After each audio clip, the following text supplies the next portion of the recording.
Hey y'all, I don't know how well you can see the birds, but this is, let me zoom out and you can see this is Baum Island on Lake Murray in South Carolina.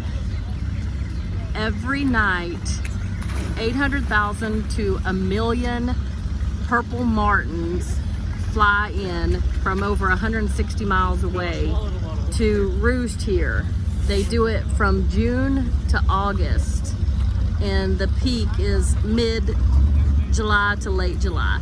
And so I'm trying to get a good video of it, but before dark hits, there's gonna be nearly 1 million purple martins.